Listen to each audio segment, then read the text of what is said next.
All right, Dave Goulas back again, Beyond Fulfillment Podcast, here at Manifest with another special guest, Nick Schrock, CEO of Valoroo. Yeah, hey, thanks for having me, Dave.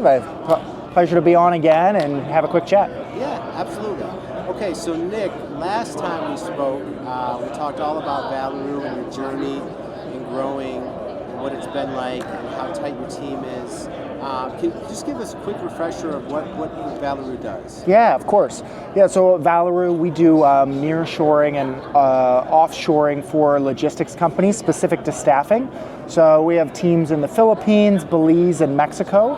And we typically help 3PLs and asset-based companies with their back office support, whether it's carousels, accounting, track and trace, you name it. Okay. And so I remember last time we spoke, you had been very successful in the Philippines, and there's a great talent pool there. And I remember you telling me all about the English was much better than maybe other markets, and you've done very well for customer-facing roles. And you were just opening up Belize. Correct. A little over a year ago. So what's Belize been like for you? Belize is great. Belize is it's unique to the region. Once it's same time zone as the U.S. That's the main reason why we decided to come away from the Philippines. Is a lot of our customers want something they can travel to without a 16-hour flight. Belize is a great destination, but the most important thing is English is their first language.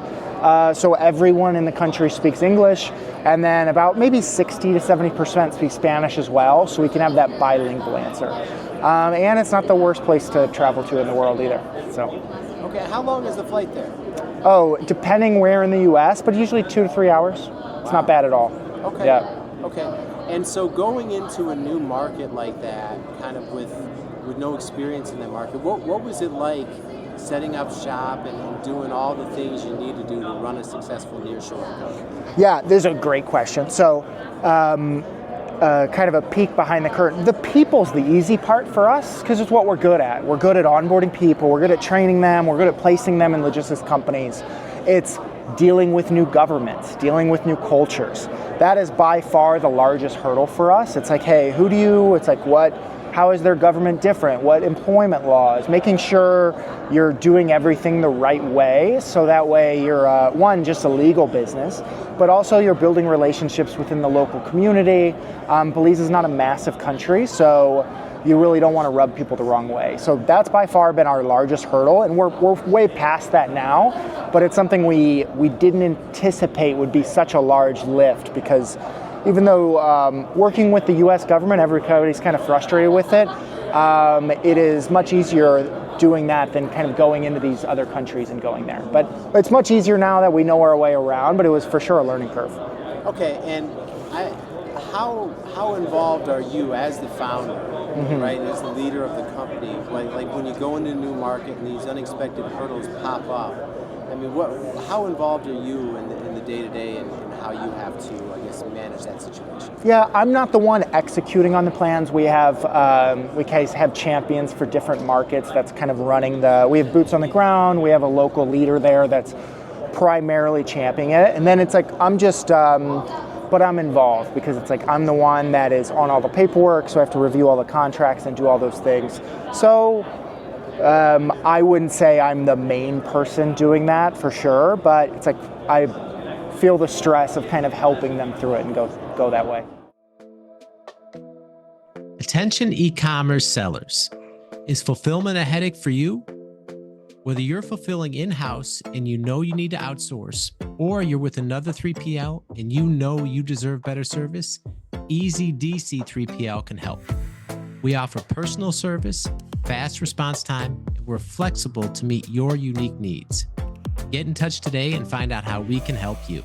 Okay, and I mean, ultimately, like you said, buck stops with you. For sure. If it goes wrong, yeah. Your name's on it. Yeah, for sure. Yeah, I'm on all the documents and everything like that, yeah. Okay, and then you just recently opened up Mexico. Yeah. So Mexico, we had a few clients. It started with people that have cross-border needs. And when you're working directly with Mexico, it doesn't help that someone just speaks Spanish, right? You really want someone that understands cross-border Mexico freight. So that's really why we incorporated there and started hiring in Monterrey and Tijuana, because our headquarters is in San Diego. But then it's also, we realized like, hey, for some of our higher level roles that require bilingual, like senior credit managers and senior operations managers, and these, they've been a good fit for us. So we're slowly expanding there. It's not our primary market. We still prioritize the Philippines and Belize, but our team's been growing pretty rapidly there as well. Okay. All right. And so here at Manifest, right, and I'm sure you can give your perspective, but I see so much AI everywhere in every company almost, right? Yeah. It's here. So how are you with the nearshoring business and all the changes and the new innovations that AI is bringing? How are you approaching that? Yeah, and AI is really the word software has turned into AI. So every software company has rebranded, and I'm sure, as you've seen, even every business and tech podcast on the planet talks about AI on a daily basis. It's revolutionizing our industry. I think it's a little bit slower than at least I anticipated it. I thought this was going to be a massive disruption where it's like, hey, we're going to be churning jobs and everything's going to be going. We haven't really seen a slowdown, but I am excited that how it's going to change our business. Like we're able to build some automation. We're able to partner with some automation companies to drive more value for 3PLs and asset-based companies. But what I'm most excited about, it's like the work that people in the US don't like to do, the data entry, the things that can be automated. If not today, our reps aren't going to want to do that either. So it's letting us focus on the more value-driven work, which is really, really cool. So I feel like in my position and Valoroo's position, I think it's a good way for us to find these technology partners and either partner with them or develop where they're falling short, so that way we can drive more value for 3PLs and logistics companies. Okay. And so with 2025, we're early on. A big topic of discussion, and I've heard a wide spectrum of opinions, has been the freight market. So what do you see coming for the freight market in 2025? Oh, I don't know. I wish I did. I honestly thought late 2024 we were going to start seeing some uptick, just because of all the bankruptcies we saw in both the asset-based and the brokerage, just capacity leaving the market. I thought that would sing an uptick, but I know FreightWaves released that article. What was that, December or January? It's like, hey, it's officially, we've hit the bottom. But then over the last 3 weeks, we've seen the freight market drop again 10%, and spot rates kind of coming down and rejections. So I don't think anyone knows. I think it's like the stock market. You're kind of flipping a coin. I really hope that we see rates start to go up again, just because healthier business is good for all of us. It's more hires for us, more spend for technology companies. But yeah, I have no idea. I wish I did. Hopefully, I don't think it's going to go much lower than it is. I think we've been scraping across the bottom for 12 months.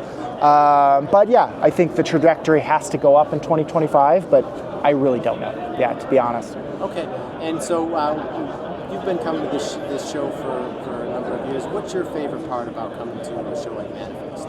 I think Manifest, the floor is I don't know if this is the right word, but it's the prettiest floor of any trade show. I think everybody does a really good job seeing the robotics, seeing all the AI demos, but it's just always good to have a place to come together with customers, see see other people running podcasts.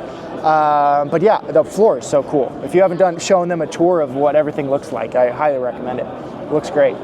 All right, and so Nick, if people want to get in touch with you, learn more about your nearshoring company and your solutions from the Philippines, Belize, Mexico, just get more information, what's the best way people can reach out to you?